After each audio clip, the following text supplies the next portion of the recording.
going on? Did we ask people to subscribe and unsubscribe? Did that work? I don't think it worked. We got a bunch of videos of people doing it. Thank you for doing it. In my opinion, that experiment doesn't it doesn't move the needle too much. I don't know if that technique is a big technique. Let's answer the podcast keeps growing organically, but we didn't see a spike because we asked people to do it. Let's answer all their questions. Do you want to answer them today or? I think next Thursday because I didn't have them. I got a lot of them. All. Yeah. The problem, and I apologize to people who send me things on Instagram. I don't check that ever.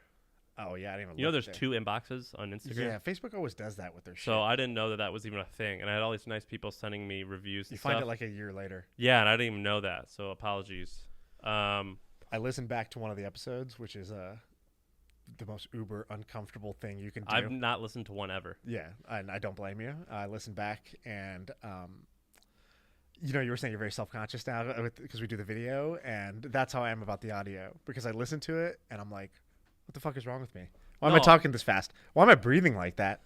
I think you actually have a great voice. I think you have good cadence. And someone at one of the meetups asked me, he goes, do you guys cut out silence? And I was like, on the audio we do. You do? Shaan does that, yeah. Oh, I thought we didn't. And he was like, you guys are talking so fast. Yeah, so he cuts out ums, ahs, or big repetitions. Like if I say the same thing 2 different ways for no reason. And then I think he cuts a little bit of the gap between us when he doesn't like it. He's like a perfectionist. Crazy. I told him not to do it because it takes him like 6 hours to do every time. He's like, it makes a difference. And I was like, I don't know if this shit makes a difference. I got compliments from it. Okay. All right. Well, he's going to justify it now. That's crazy. I just thought we were talking fast. No, people like the... We do talk fast, but it's the in-between where he speeds it up and then he cuts out any like extraneous bullshit. People like it. You know, I also got tons of compliments from Stu a few episodes back. People liked him. People like Stu. Yeah. High approval rating. People like He doesn't have to drop out of the presidential race like everybody else. All right, what do we got today? Speaking of presidential, did you want to talk about Bernie? Is that your first thing up here? I have a thing up there, but I didn't research enough, but I'll talk about it just quickly. So a bunch of people on Twitter were freaking out because Bernie's proposing this tax on vested shares that you haven't actually cashed in yet. Okay. And tech people were like, oh, okay, there goes the startup scene. Like, well, if you're going to tax people on vested shares that they haven't actually received this company's not liquid. And so there are some nuances, like it's written here. It's tax on non-qualified stock options of at least 100,000. If you have over 100,000 in stock options that are vested and you're an employee who's making at least 130K. So it's not everybody, and it's not all types of things. So it's not RSUs. It's ISOs, I believe. Okay, so I'm not an expert in this stuff at all. I'm not an expert in politics. I know what I believe, but I don't know the technical details. So, let's agree to talk out of our ass for 2 minutes. I'm not going to talk about that, actually, but here's what I am going to talk about is starting a company and how it worked with us. And this will – because I do know that a lot of people think, like, oh, the rich are doing this. They don't understand things. So when we started The Hustle, I saved up $25,000 to start it. With that $25,000, I made $60,000 in profit in 6 weeks, which is pretty good. And the first year in business was roughly $380,000 in revenue, and most of it was profit because I paid myself. I think we were in LLC. I withdrew $2,000 a month in salary, and that's how I paid my bills. My rent was cheap, very cheap, hundreds of dollars a month, and I lived off $1,200. Beyond that. I lived very, very, very frugally. And then we decided to raise a little bit of money. I raised, I think, $300,000 from people at a $3.5 million valuation. And you had to change from being an LLC at this point, right? Yep, changed to become an S Corp, I think. It was an S Corp? Probably a C Corp. I don't remember. I'm not an expert in this. Yeah. You want to be a C Corp if you're going to take investment. That's just like, if you don't have to study all the differences between them, but if you're going to take like traditional investment, they're going to want you to be a C Corp. So we converted. It cost $5,000 to do that. At this point, we probably had $500,000 in the $300,000 in the bank account. I don't remember. Between $300,000 and $500,000 by the end of our first year, and we raised money at a $3.5 million valuation. And then once we started doing stock options and stuff like that, we signed up to Carta, and they gave us a what's it called, a 409A? Yep. Where we got so that 409A just values your company at some number. So you guys had revenue, so they probably took some standard multiple of revenue. So they valued us. And you want it to be low at this stage. Yeah, so they valued us in the millions of dollars of range. I don't remember. It could have been 3.5. It could have been 6. I don't remember the number. Whenever these types of businesses are, that's what they value. And you want it to be low because that's what your share prices get. That's what your stock options are going to be. If you're an employee, you want to get in at the sort of low valuation. So when it sells at a high valuation, you get this sort of increase in value. But if the 409A comes back high, then you're not going to get as much of a lift on your share price. And so at this point, our 409A is many tens of millions. Which is nice. That's cool. We have a valuable business. But when we started, it was single-digit millions, which was still a lot. I was 24 at the time.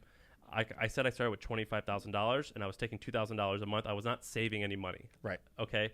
I'm not complaining because it worked out. But so on paper, I was a millionaire, multiple millionaire.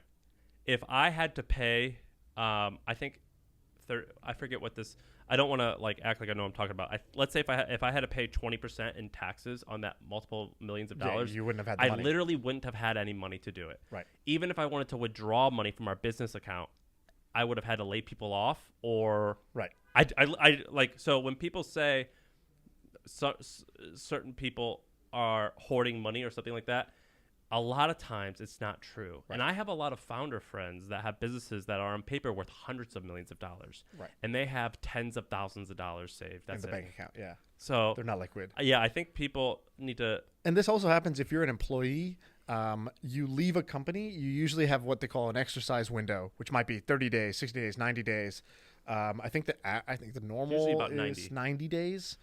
So that gives you 3 months to come up with the money to buy your options, or you lose them. Yep. And a lot of people don't have that money because, they leave one company, it's a startup, and now their shares are worth 80 grand or 180 grand, and they want to go do a different job, and now they need to come up with 80 or 180 grand to buy out their options. That's not still a guarantee that money's coming back. And often people don't have that money sitting in the bank, so they'll forfeit their options, which is a true bummer. Some companies are being cool about it. Pinterest, a couple others I don't remember, maybe Stripe. They increased their exercise window to 7 years or 6 years. That's crazy. So they're like, look, cool. We know this practice is a little bit crazy. It's hard to come up with that cash, and you worked here, you earned your shares, so we're not going to try to take those back. You have the longer window because we might be private for longer, which is kind of a cool trend. So my company should do that. My W-2 income. So at this point, I make money in 8 or 10 different ways. I got loads of things that it just has added up over time, and that's great. And I still pay myself a salary. I pay myself not that much. I'm not the highest paid person here. Yeah. And but my W-2 salary. We're going to be 4 years old. I've been working on this as a project since 2014. We're going to be 4 years old officially in April. Next month. My W-2 salary in year 1, I think, was $24,000. Year 2, maybe $36,000, and then year 3, then I started going higher. Right, because the business was established at that point. But my W-2 income historically has been low. Right, quite low. And so when I saw this, and I saw people getting mad at rich people, I'm like, I bet people thought I was rich, but I wasn't. You know what I mean? Yeah, and you wouldn't have qualified for this because it says you have to be making at least $130K. But if I had to pay 30% tax on my stock now, it would be painful, fucking hard. Yeah, you'd be in a really tough spot. So, Bernie, I like Bernie, but this is a little bit crazy. This will really screw up the way the startups ecosystem works. But it can also adapt. I'm not even going to take a stand if I think it's crazy or not. I just am giving a perspective of my business, and I bet, and I think I think I have a lot more cash than even most people who have companies that are huge. What's your biggest regret in the way you set up or organized or structured the company? I wish I wouldn't have raised money and I would have just owned it all. And why's that? Because I would be greedier and richer. You didn't end up needing that capital. It's hard to say because it worked. It worked. If I wanted to start fresh again, I would have been able to do it.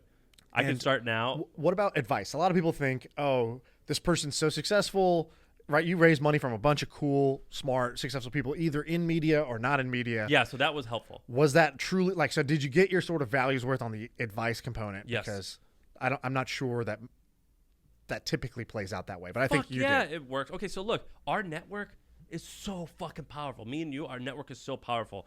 I have, I think, 35 investors, ranging from Tim Ferriss, the founders of NerdWallet, which is, who knows what that's worth, billions of dollars. The founder of The Chive, founders of Bleacher Report, Who else? Just look it up. A lot of people. And I text them. I just text them. I'll say, you get a lot out of them, and I'll tell you two things that you do that gets a lot. First, your investor updates, which you send. You used to send more frequently. Now I send them quarterly, but before for monthly, right? 36 months, I send them every single month. Every single month, and it was so well organized. It was basically like, hey, here's all the key metrics. You don't beat around the bush. It's like, this is how much cash we got in the bank. This is how much we made this month. This is how much the email list grew. This is how much our open rate was. Boom. That's number one. Number two, and what was your second sort of section? I the way that I set it up, I was like, numbers. I go, just here's the numbers. There's no interpretation. Just, What it all is. right, let's get into it. Numbers. Boom. Okay, then I go, and then I do things that are going well, things are not going well. I need your help. Yeah. Yes or no. Yeah. It was great. And you sent that so you did the work to keep them engaged and stay top of mind. Do not underestimate this if you're doing your business. If there's people who are willing to help you out, you got to find a way to stay top of mind. And part of it is you share frequent updates. And there's a very good sign if you're an investor, if you're one of your companies, stop sending their updates for a bit. That company is about to die, or they're on their way to dying, and they go into a shell. And Paul Graham has this great post, which is just like, as an investor, when you see that, it's time to go check in. And as a founder, ironically, that's when you need the help the most. Yep. So don't go quiet when you need the help the most. That's when you need to be talking and asking, and maybe you actually won't die if you could keep that going. What other mistakes have we made? So I always regretted I think that the normal way that people give out equity is a little too founder greedy. So I wish I'd given more equity to my team. And so, basically, I wish I had just negotiated it better between what do I get, what do the investors get, and what does my team get. I think it was imbalanced. I think some of what the investors got, the team should have got. Some of what I had, the team should have got. Because really, the people who are there as person 4, 5, 6, really they're taking just as much risk as you are in a way. They were there when it wasn't obvious that this was going to work. And so for the all-stars, I wish I had given more. And next time, my next company, I'll do just that. I will make sure the core 4, core 5 people, I'll make sure it's not like typically in a company. How big would the pool be? So I don't know exactly what the pool will be, but let's go what's typical. So typical company, 2 co-founders, you start 50-50. You're going to raise some money. They might end up taking 25 to 30% of the company, depending on how it goes. Let's call it 25%. And so, as the founders, you've diluted down. You're at, I don't know, my math's bad, but let's say you're both at, what is that? 30-something, 35% each now. And so, that's where you're at. And then your team, the option pool, they typically say is 10 to 15% is your sort of option pool. Yeah. So the first few employees might have the key person might get 1 to 3%, and then everybody else is below 1% essentially. And I just think that's a pretty hard skew. So I would try to get multiple people in the sort of 1 to 4% range. I would try to have my core team all be in the over 1% range for sure. And whether that means I take the haircut or investors take the haircut, that's what I would do if it's a tech company. I think this is very different if you're not a high growth tech company. Would you start it in San Francisco again though? I'd start it wherever I live, and so if I wanted to live here, yeah, I'd start it here. If I wanted to live somewhere else, I'd start it somewhere else. Now you can start it definitely anywhere, so it's just about your preferences. If I was going to start again, another thing that I would do is I would go and get a job somewhere and just make when I started, I was always self-employed mostly. I wish I would have worked somewhere maybe for a little while before you did it, or you mean do something as a side hustle? Before. Oh, you just get the experience. Yeah, I think it would have been nice and to save money. That's interesting. I wouldn't have thought you'd say that. I think it would be helpful to understand how things work. I think if you did it for 3 months, you'd be like, okay, I'm done. It would have been nice I got to it. stack some money away. Yeah, that's fair. But hey, it all worked out. You want to talk about some stuff? Yeah, let's talk about some ideas. Okay, run the world. I'll start there. I saw it. Cool. Perfect timing. Perfect timing. So these guys have been working on this obviously before this. 2, I think, female founders. And what this is it's a digital conference. So especially with coronavirus, and you've had major conferences shutting down. So Facebook's F8 conference, done. I believe Loft canceled. I believe GDC is done. I predict South by Southwest, but this episode will air in a couple of days. I bet you they're going to cancel. Yeah, so tons of these conferences are closing. And this is a great experiment because I've always wondered why aren't there more digital conferences? Now, we built a product called Blab that was sort of like this. People used it this way. A bunch of podcasters threw a conference on our platform. And I just thought, hey, this is cool because you could be remote. You can be anywhere in the world. You can attend this thing. And what does a conference have? It has speakers. Cool. You can stream that online. No problem. It has like exhibitors. Cool. You could do that online if you wanted to. And it has the networking, and that's a little bit harder to do online, but you could do that as well. It's missing the biggest component, though. Which is what? Serendipity. Yeah, you have to engineer that serendipity into the product. That's the biggest part. So these guys claim that they sort of have recreated all of that. I don't know. I haven't used it yet. But the cool thing is we're now going to find out, because with all these conferences canceling, Run the World is taking advantage, and they're going to all the conferences. So they're saying, hey, host it on our platform. We make this really easy for you. They have a cool model where basically it's no money in. They just take 25% of the ticket sales. Whose computer is up here? Can you Google Run the World? Pull it up. And so they've raised a bunch of money from Andreessen Horowitz this week. Yeah, a lot of money. They announced it, and it's funny. Henry just Googled Run the World, and the Beyonce song came up, which is hilarious. My friend had a company called Little Things, which is the... Is that another song? It's what's the boy band with Harry Styles? It's a... What are they called? Five? Yeah, something like that. That's all right. You could talk, Alan. Yeah, Run the World Today. runtheworld.today is the URL. So live events worldwide. Anyways, I think this is cool, and we're going to find out if this is like they've been dealt the best hand for their product right now, and we'll see if they can pull this off. That's interesting. Do you think that the like I think we should do one of these for the listeners, like just like you did the New York meetup. I think we should just try just to take this for a test drive. I think we should just do an impromptu one and hang out with people, let everyone meet each other. I'm down. Okay, if we had to make predictions if this is going to work, so I would say the safe bet. The safe bet's always no. The safe bet's always no. Okay, but if you had $100 million, would you invest $2 million into this business? I don't know who these people are, and I haven't played with the product, so that's the caveat. Let's say I met the people and I played with the product, and I felt like they did the thing you said, which is it wasn't just a live stream of content or a chat room. Like there was some way to engineer the serendipity of a network, of the networking in a conference or the discovery of new products, right? Like, so if I felt like they did something different besides just a teleconference, like live stream, then I would buy in. But you got to feel the magic. That's a stock photo. So there's Henry's pulling up a photo right now of a mug that says hustle. We use that photo. That's from Splash That. He was looking at it. He thought that they stole it. Yeah, Henry was writing up a cease and desist like during the podcast. That's great. Okay, Run the World. Internet conferences. You're in or out? I am going to say 51% in. Okay. All right. We'll take it. So here's what we'll do. By the time this airs, I'm going to have set up the Run the World conference. The link to it is going to be in the show notes, and we'll figure it out. So go in the show notes right now if you're listening to this. Well, let's and get a ticket to attend our conference, and we'll try this out. And then we'll let everyone decide: is this cool, or is this like one of those ideas that sounds good in theory, but it misses the magic and never works? Henry, go to GoDaddy.com real quick. Pick a URL, and we'll send them to that URL as well. I hate going to the show notes. Okay. Either way, we could just put it on our myfirstmillionpodcast.com. Myfirstmillion.com? Yeah. Myfirstmillionpodcast.com. Okay. Myfirstmillionpodcast.com. Yeah. It will be a It'll conference. redirect to this. Do you want to charge for it? Yeah. The tickets will be whatever. I don't know. We'll pick a number. Okay. We'll make it cheap. $20. $20. And what it will be is, what will it be? We'll invite our friends. So we'll invite some of the people that we think are the most interesting. We'll do a talk on, hey, how do we build, we'll do the things you do in a conference, right? So a couple speakers, a fireside chat, and then networking where people can meet each other. Okay. And we'll limit it to 100 people? Yeah. Okay. 100 people, some amount of money, myfirstmillionpodcast.com. Yeah. There you go. We'll try it out. All right, sweet. What else we got on the agenda? I have one. Scroll down. You want to talk about some book club stuff? Yeah. Okay. So, scroll down more.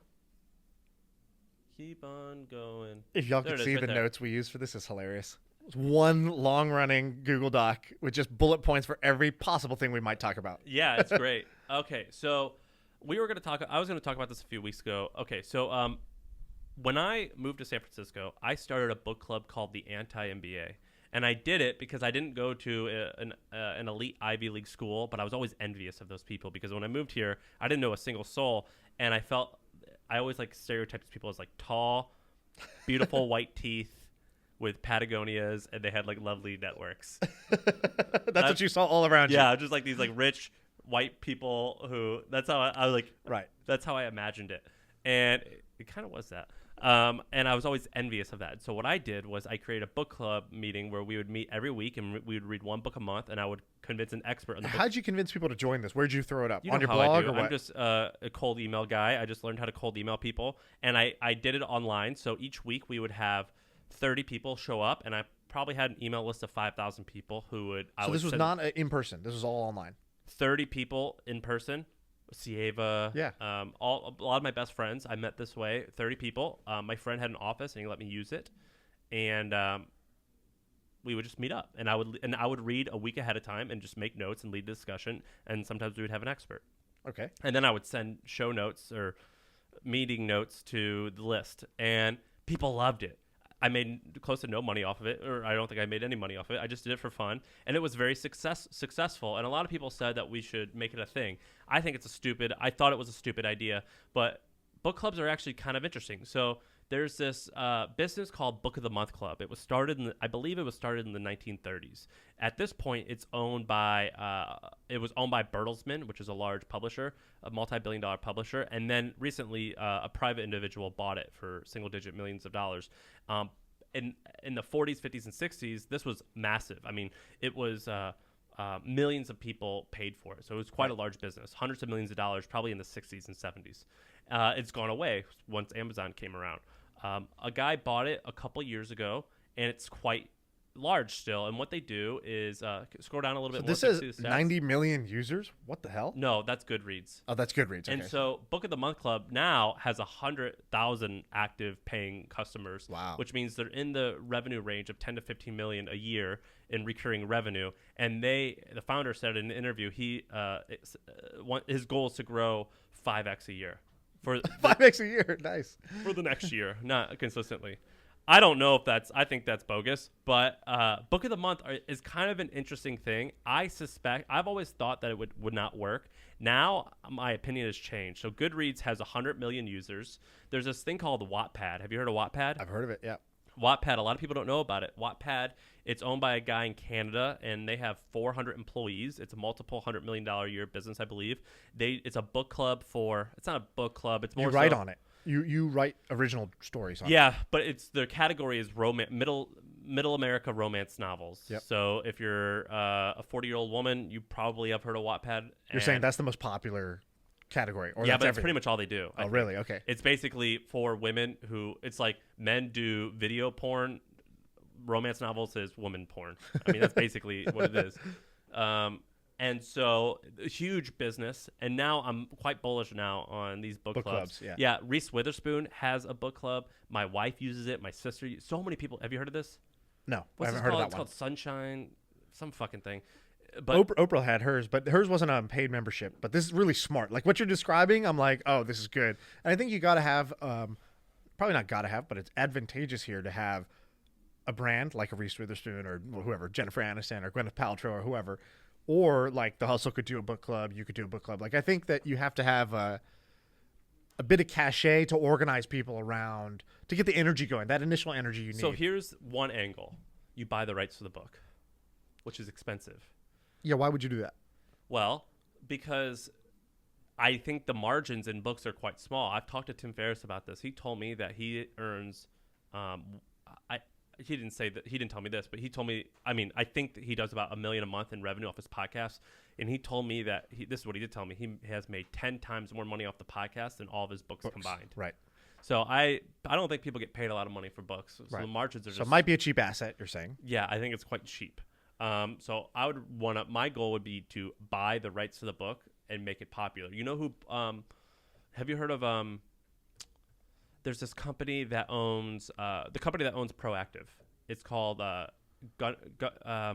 know what you're talking about. It's the skincare. It's a direct marketing company. The guy who owns it, it's a quite large business. He got his start because he bought the rights to Think and Grow Rich. Oh, really? And he helped make it popular again. Oh, wow. Through infomercials. So that's what I would do, is I would want to buy the rights to all the books. And there's another company called Mentor Box that does this. And Ty Lopez is one of the owners. So it's incredibly scammy. I mean, like you sign up for like $20 and then it rolls into like a $400 a month thing. It's like fucking stupid. But book clubs are super interesting to me. So would you do this? Like if you were going to do this now, how would you attack it? What would you do? So you'd buy the rights to which books? If I wanted to bootstrap it, no, you can't. How would you do it? So what I would do is I would look at what Vinyl Me Please. Vinyl Me Please is my friend's business. It's a probably a couple $1,000,000 a month subscription thing. So what you do is you give them $50 a month and they send you a vinyl once a month. Right.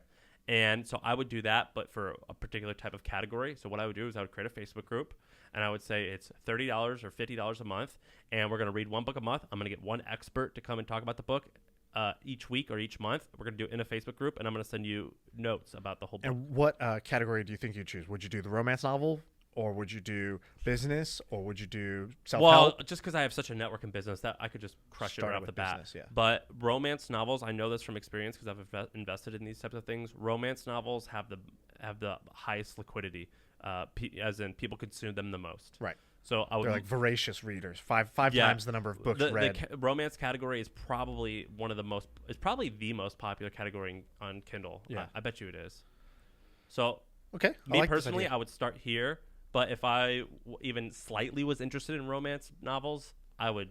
And I like what this guy did, buying the rights to the Book of the Month Club for a popular asset that's sort of decayed over the last 30 years, and see if you can revitalize it on the cheap. I think these are interesting businesses. There's so many books that I love that are written in the 60s and 70s, and you try to buy them on Amazon, and they're hundreds of dollars because they've just been forgotten and they don't reprint them. Right. I just tried to buy a book the other day for. That someone mentioned on Twitter, and it was $900. What book? It was. So I just tweeted about Agora, that's the scammy company, which we can talk about if we want. But it was all about copywriting. It was $900. Wow. Okay, yeah, let's talk about Agora. Okay, you want to hear about Agora? Okay. So Agora is what? It's a B2B paid newsletter company. Yeah, that Henry, has absurd revenue. Go to my Twitter account. Okay, so here's another interesting company. I know this because I'm in this world, and it's directly related to us. Just thus and Parr. Yeah, whatever, that's fine. Okay, so Agora, crazy interesting background. So Agora was started by this guy named Bill Bonner in the 1970s. He was a publisher. He had a magazine about money and investing and things like that. And then he decided to start changing how he did his marketing, and he created a newsletter that became quite popular. At this point, you'll see it. It's the most popular one. No, up higher. At this point, they make, it's rumored, to be $1.5 to $2 billion a year. And the way that they do this, there it is, they own 20 to 40 different newsletter publishers. And what they do is they buy a ton of traffic to their funnels, their marketing funnels, and right off the bat, they'll sell you a $50 product. Right. And once you buy that $50 product, they now have a large database and email list of qualified buyers who are interested in a particular topic. And they typically lose money on this first purchase. So let's say that they have a book that's $50. They'll spend up to $200 to acquire you, meaning they'll buy a ton of ads and they'll lose money on you. But they'll make it up because they call it a back end. On the back end, they sell you a $2,000 paid newsletter. And this company in particular, they even sell supplements and shit. Now, some people think that some people love them. And when you own 20 or 40 different brands, you're going to have some legitimately great products. Right. So what's their best product? MoneyMapPress.com.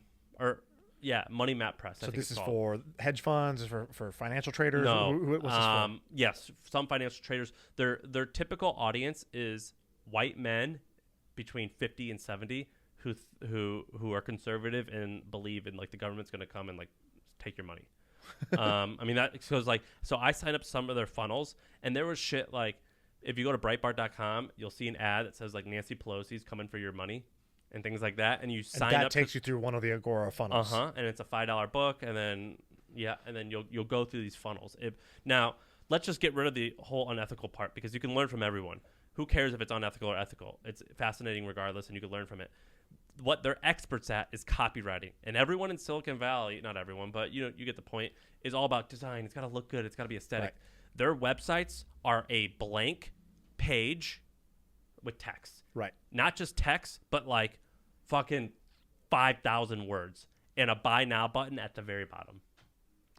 It's crazy. That's fascinating. That is fascinating. And I think you know that Peter Thiel quote where it's like, what's something you believe to be true that few would agree with you on? Yeah. I feel like, you might have many, but one of them would be copywriting over design any day. Copywriting over design, 100% any Most day. people, I remember when I learned the word copywriting, because I was like, what is everyone talk? What is copy? Why does everyone keep saying this? And like, I literally was at work and people were like, hey, can you give me some copy?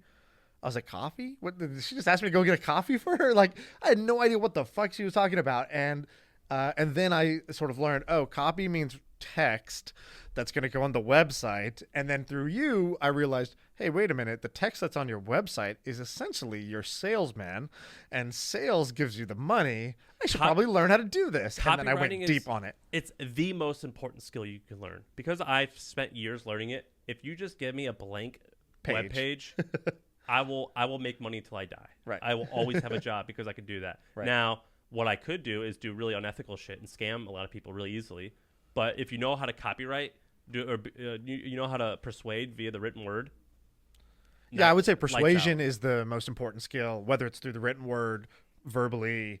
I don't know if there's some other but copywriting variation. Copywriting is just the form in which you learn it. Now, the way that I describe it is, if you're a good copywriter, you understand what motivates people, and if you understand what motivates people, you can create products that they'll want, that will appeal to people. Yeah, and then if you are when you do copywriting, you just learn what motivates people, and then you just happen to use the written word to communicate. Yeah, when you mentioned the boron letters, and then I just went deep on that. That was like my foray into this. So we'll do a whole section on. Did you read the boron letters? Yes, and then I started like doing all the things in it because I got obsessed.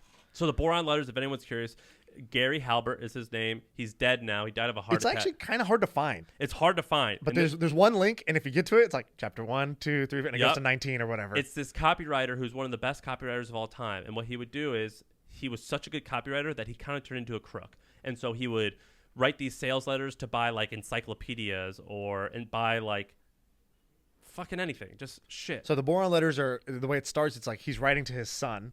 He's in jail. He's in jail writing to his son. And he doesn't start off by being like, here's how you copyright. He's just writing to his son, and it's one by one, and each one's a teaser. Yeah. Every sentence teases the next sentence, and every letter teases the next letter. And then by the time you get 20 deep, you're like, this guy's a master. It is awesome. So read that. All right, what do you got, Shaan? A couple others. Okay, so here's an idea. So I was talking to my cousin, and so we were talking about, like, one of my cousins, he's young, he goes on dates, uses the apps, boom, boom, boom. And then, like, our aunts and uncles are always like, oh, my God, look at him. He's just swiping left and right. He goes on dates. It's, like, really foreign concept to them. And so that was one data point. Okay, just kind of noticed, wow, my aunts and uncles, they really don't get it when it comes to this online dating thing. Data point 2, I'm watching the debate. And I watched so much shit online that when I watch traditional TV, first of all, it's so slow. And secondly, I start to see the commercials, and I'm like, oh, this is what's being advertised to mainstream America. Like, cars and it's drugs. Very fascinating. So, like, Noom was on there, which is like the diet, like, nutrition plan thing. Yeah. They do really, really well. NOOM. We should break them down later. They advertise with But us. the other one was it was this gray-haired woman comes on the screen, and she's like, oh, online dating, where do I start? And then it's like, well, open up your browser, type www. and then the name of the URL. It's like, and then start clicking around. Like, that was the ad. It was like, how do I even get started? It's like, here's how you get started online dating. I don't remember the name. Oh, come on. It wasn't like a match, or, I had never heard of it before.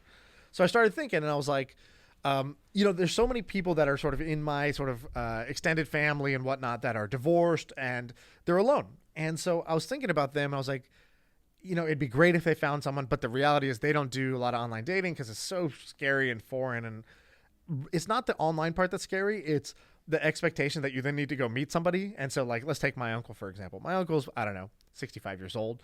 He is divorced. He gets lonely. His kids are all grown up. Everyone left the house. And, he doesn't want to actually, like, it'd be great if he met somebody who was awesome and they could just, like, be companions for the rest of their life. But he's sort of like, dude, I don't want to get out there. Like, last time I went on a date was 40 years ago. Like, I think I'm just out of the game. It's easier to be lonely than it is to put yourself out there. So, anyways, long preamble for the idea. The idea is a service that's for older people. Let's make it just 50 and up as a rule. And it's called Just Talking. And the expectation is you're going to go on here with other people who are like you, who are sort of single, might be alone, looking for companionship, but it's just talking. You can't meet. It's not their real names. It's nothing. It's just somebody you could log onto the computer and just talk to, either through audio or text. And you could talk to them continuously, or you could switch and pick somebody else and talk to them. But it's just companionship as a service. It's not dating. You're not going to start going out with this person. You're not trying to get remarried. You're just getting the reps in. You just don't want to be lonely at home anymore. And honestly, you can have a virtual relationship, through this. And it's because I was also watching Love is Blind. So good. And I was like, dude, somebody should make an app that's just this now, off the back of this show. Such a good idea. And so, anyways, these are sort of some ideas. What do you think? Let's learn about it I love it. Winner. That's a winner. What I would do is I would go and do research on the sex hotlines that used to exist that probably don't exist anymore. Right. And I would want to learn how they worked. I bet they crushed. So I'll shout out some like tangentially related. So sex hotline related, but obviously Master P used to own one for sex that killed it. Then there's one a startup out here in San Francisco called Papa. Have you heard of this? Papa? Yeah. No. Papa is grandkids as a service. So it's just young people that will just come over to your grandparents' house and just do stuff for them, and like talk to them, but like also do their laundry and like take out that Are they trash. doing well? I don't know if they're doing well or not. They just launched. They raised a bunch of money, and because there's this huge aging population of the baby boomers, and so there's this wealth of opportunities that are for the largest generation of people ever in America is now getting old, and I forgot, this woman was calling it the gray new world. And for gray hair, and so she's like, the gray new world opens up all these possibilities. So one is Papa, which is grandkids as a service. One is Honor, because I know Honor. There's a huge shortage of caretakers for the elderly, and so Honor is a on-demand caretaker platform that is. But you're dispatching. getting off track here. Are you going with caring for old people or helping people get laid? I'm talking about just talking. That's my idea. But I was just tangentially saying there's some other businesses that are trying to help this How about same Relationship population. Hero? What do they do? Never heard of that? No. Jack invested in it, and he says it's going well. It's called Relationship Hero, relationshiphero.com, and they teach you how to do online dating. Oh, okay. Just coaching for online dating. Can you go to Relationship pull that Hero? up. That's how it started as. It might be a little bit different For young, this would be for younger people though. It'd be for whoever. I think it could be. I think if you did just talking and you ran a bunch of Facebook ads, you could get a lot of people to pay to be a part of a community of people where they can have these online relationships. And I love expectation is you do not go offline. I think it's great. It's you know a safe why I space. think it's great is because the way that you're positioning it is as a marketplace. Those are notoriously hard to make, but once you have them, they're great. Yeah. The reason why I like this is you can kind of fake it at first. Yeah. So you can just hire people. You can have some operators. Yeah. That are providing that companionship. I think it's a great idea. So you could seed the marketplace with the operators. Yeah, I think it's awesome. We talked about OnlyFans. Yeah. That's trending today on Twitter. Is it? Yeah, worldwide. Because of what? Some shit must have gone down. I didn't get the joke. I clicked on it and tried to understand it, and I didn't get it. 1 out of 3 Twitter trends. It was a top OnlyFans, which we talked about. OnlyFans is a great business, but I love just talking. I think that's a great idea. Thank you very much. No, I think that's a winner. All right, I have a question for you now. So before last week, I think maybe it was when I was with Stu, but I shared this anecdote or this sort of advice, which was, if you're offered a seat on a rocket ship, don't ask which seat. Just sit down and buckle up. And this is just career advice, which is if you're not going to start your own company. Yeah, you got flack for it. Did I? Yeah. Oh, I thought people loved it. What do you mean? Well, what was the criticism? It's a nice sized audience. Not everyone's going to be happy. But what was the criticism based on? It wasn't even controversial. Just stuff like titles. It was just comments like people saying titles are important. How much you get paid is more important. Things like that. That's crazy. Disagree. Hard disagree. Okay, so anyways, the question was, that led to a different question, which is, what are the rocket ships of today? And so somebody, by the way, took that idea and made a rocket ship newsletter for jobs or Henry whatever. Johnson. But beyond that, I was just sort of thinking, just my thought experiment. What companies that today are worth 1 to 5 billion do I believe will be multi-hundred billion? So just as a way of phrasing it simpler, what $5 billion company today could become a $500 billion company in the future? Okay. I say this because we have friends who bought Facebook secondary stock back in 2006 and 2007 when Facebook was valued at over $1 billion. And today Facebook's like whatever, $500 billion company. And that, it was clear it wasn't going to zero. It was clear it was a thing. And the question, but you could have invested then and got a phenomenal return. And I have several friends who did. I had a friend, Josh Buckley, who's a good guy, founder, and British guy. Yeah, he's a British guy. I know him. He was telling me, we were just hanging out one day, and he's like, "Yeah, I'm buying secondary stock of Stripe as much as I can get." And I was like, "Oh, like, what do you mean? Like, I'm not doing that. Why are you doing that? I should do that." And he was like, "Yeah, I just think Stripe's a great company, and there's secondary stock available, and I'm just buying it." I'm like, "Well, what's the valuation? It's already like a $2 billion company." He's like, "Yeah, but it's like Stripe's gonna be big." He's like, "I think Stripe's gonna be huge, so I'm just buying up secondary." And now, so Stripe's valued now at like $20 billion. So he took essentially like a no-risk bet, in my opinion, and 10x'd his money on a private company it was already a unicorn, but wasn't yet on the stock market. It wasn't doing like 10% a year. That's a 10x appreciation. So long story short, what companies do you think have that potential that are in the single-digit billions today or less that you think could be a Facebook, Google, Amazon of our generation? So a few years ago, I answered this question, and I thought it was Atlassian, and I went in on that, and it worked. Okay, tell me about that. What do you mean it worked? What, back then it was. Can you just look? Go ahead, Henry. Go to Atlassian stock. You're busy today. I invested in Atlassian stock. I mean, it's not like Atlassian. It's spelled with an A. A-T. There it is. Yeah, and then go to all time. I bought Max on the far right. I bought it when it went public. So what did it go up by? So that's like a 3x already. So I 3x my money. So I bought Atlassian because I read their annual report and I was like, "Oh, these guys are great." Right. And so their market cap's now $35 billion. Yeah. So I bought it right when it went out. So that worked out well. What do you think could get to the over $100 billion? Because it's very hard to get over $100 billion. How many companies are worth over $100 billion? Like 50? Very, very few. Especially if you think about tech companies. So some of the tech companies that made it, Amazon made it, Google made it, Microsoft made it, Facebook made it. Uber did not quite make it yet, but it's getting there. Tesla made it. I think I invested in Tesla when it was at about this number 5 to 8 billion. Oh, really? And now it's almost 100 billion. And so that's a big lift of a company that it's out there. It's not a seed stage startup you're taking a bet on, right? It's a company that's out there. And the other way to take the bet on it, even if you're not an investor, is to go work at one of these companies, right? So like Airbnb was a good candidate. Now it's valued too high to qualify for this. Airbnb is like at, I don't know, 35 billion or something like that. We'll see what happens with this.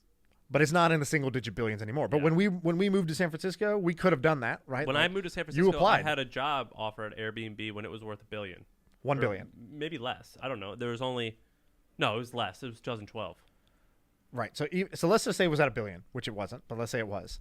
I would have made $10 million. So I don't know. It's 35x. So even if you had just gotten a sort of standard stock package, which was like over 4 years, you're going to get 200 grand. Yeah, I would have made $5 or $10 million.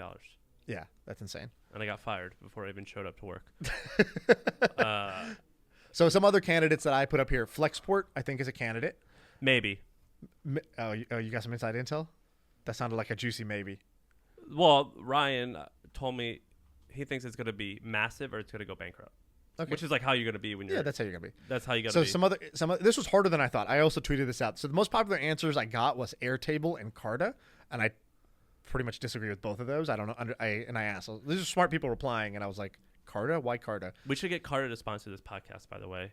Yeah, why are they not sponsoring I don't know. You guys need a sponsor. And I don't give a fuck if people sponsor. I'm going to tell you the truth. Carta, it's the best option out there, but it still needs a lot to improve. Right. I use it. I give you guys $5,000 a year. I'm happy that I give you the money, but it can improve. Yeah. So Airtable, it would have to basically replace Excel in the corporate world for it to do this. Otherwise, it will not be a $100 billion company. How about Gusto? Gusto's a good one. So I think there's a lot that are in the sort of either HR tech. Just you need to be in huge spaces. I like Gusto and Rippling. Yeah, Gusto, Rippling. I think I would bet. I mean, $100 billion is a high bar, but yeah. So other ones that I put up here. So Stripe, but it's past this point. So Coinbase only if Bitcoin actually becomes, like if Bitcoin actually is the thing, it becomes the global reserve currency, then it doesn't have to be the largest Bitcoin sort of company, the largest Bitcoin brand would be, I think. Yeah, it just has. Can it become Bank of America? Can it become Wells Fargo? Yeah, but I think Bitcoin has to become that relevant for Coinbase to be. Yeah, I buy that. Open Door is another one, just because residential real estate is so big. So if they actually have a working model, they could become a $100 billion company. I don't buy that. Because what? Because Zillow and Truly aren't that huge. They don't do what these guys do, though. Zillow and Trulia, they sell leads to brokers. They're now trying to copy Opendoor, so now they offer what Opendoor offers. But Opendoor is literally buying and selling the houses. They're flipping houses at scale, which is pretty crazy. What else? This was tough. I don't know. That's all I had. But I put this on here. I wasn't going to talk about it initially, but I'm like, I want to bring this up. I want people to tell me what I'm wrong about, or what companies I should be considering in this. But I think it's a really important question because for me, I'm going to go try to buy secondary stock in all these companies. Okay, so I don't. And if you're working, you should go work at one of these companies. $100 billion that's impossible. I'm not even going to try to predict that because, only a few hundred people, a few hundred businesses have ever probably done that. I don't know the number, but that's really hard to say. But if I had to make a prediction, I do think that there will be some new search engines. And I also think that some of the new Chrome replacements could be quite large. So Brave is one of them. What's another one? Replacing the browser? Yeah. Anything that are replacing browsers, I think are kind of cool and could potentially be that big. I think there's going to be a lot of browser. I think if any company nails AR, they will be able to do this. But that's a ways away, I believe. How about Zoosk? Is that what it's called? Zooks, the self-driving car company. Yeah. Yeah, so that was the other. I considered all the self-driving car companies because I'm like, if one of them becomes a success, a successful self-driving car company, the market leader will be worth over $100 billion. It's just more likely, I believe, is more likely to be Tesla or one of the incumbents. They'll buy one of these companies rather than that company independently going from where it is today, which is $1 billion to $100 billion. How about this? What companies are public now that could grow that much? So I was talking to Moise the other day, and we were looking at stamps.com. Yeah. They were crazy undervalued, and the next day we were like, let's buy this. And the next day we didn't buy in time. It went up 50%. Went up 50%. Yeah, I love that. It was coincidental. Just I saw an interesting stat. Over the last 10 years, if you had just bought the FANG companies, so Facebook, Amazon, Apple, Google, in the 10 years, it outperformed all VCs. It outperformed even the sort of top expected returns of venture capital. So the public market, if you just bought the 5 most popular tech stocks, you did better. It was a 24% IRR over 10 years. Okay, well, what's public now that could... I don't fucking know. That's a great question. That's hard. You got to really bet on industries. What do you got? What about whoever becomes the leader in sports gambling? It's going to be sports betting. Good. That's a good. Whoever is the number one, whatever that is. And if the legislation keeps opening up, that's a good call. I would do sports betting. I would bet on that industry. That's a great call. Okay, we ventured off into stock tips, so I want to get back because we don't know shit about the stock market. That's not our promise. Let's tell them something else that we find interesting. What else you got? You want to do one more? I'll mention one other cool company that's related to stocks, actually. Publiccomps.com. So publiccomps.com. Yeah, I saw a guy share this on Twitter. He's just awesome. Breaking down S1s for companies, which a lot of people like to do nowadays, but it's just you don't have to do the research. This guy does the research for you and he publishes it. I like it. Let's wrap up with Made Renovation. You talked about this in one of our very first podcasts ever. Yeah, exactly. So one of our very first ones, I was like, hey, I saw this ad. I think this is an awesome idea. What it is, if you don't remember, because you're not a diehard, what it was is it's a turnkey bathroom renovation. So if you want your so the ad was just a dope looking bathroom. And it was like, if you want this bathroom, it's like $5,000. And you don't have to because what happens today, you have to hire a contractor. You have to come up with the vision board of what you want it to be. You have to choose all these different materials. Then he sources it. And then it turns out, and then it's that's a one-off. So they have 4 designs of bathrooms. You just pick which one you want. You want the old Victorian cool looking one? You want the modern one? Or you want the middle of the road one? Yeah, I always said I wish barbers were like And here's the price. And you just push the button. Yeah, it's actually, some barbers do this. You go up on the haircut. Number 3. Yeah, I'll take the number 3 large. No problem. So that's what these guys are doing for bathrooms. I thought that was really smart. So it turns out this was not just some random startup. This is Roger Dickey was starting this, and he started Gigster. He's done some cool stuff in Silicon Valley before, so he's not a sort of joker. And they raised $9 million, and they came out of stealth. And I was like, I gave myself a little pat on the back. That's a good one. That's a good call. That's a pretty good call. I still think it's a very cool idea, and I also think that anybody could compete with them because this will not be winner take all because you have to be doing local renovations in different cities. They announced it this week. Good job. Yeah.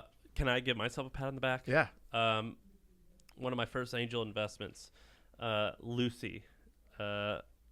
LucyNicotine.com, I think, or I don't even know what the URL is, to be honest. Explain what it is. You do People Lucy? don't know. I don't, but it's huge. It's like replacing Juul. All my Yeah. So I invested in All your what? all my friends at school. All your friends are buying Lucy? People are, yeah. Oh, It's like fuck milk. yeah. Money in the bank. Yeah. Okay. So one of my first angel investments, I don't remember when this was, 3 years ago. The founder of Soylent, Dave, who's my friend, Dave Renten, he started this thing. And it's basically a Nicorette. So it's Right. New age Nicorette. Nicotine Gum.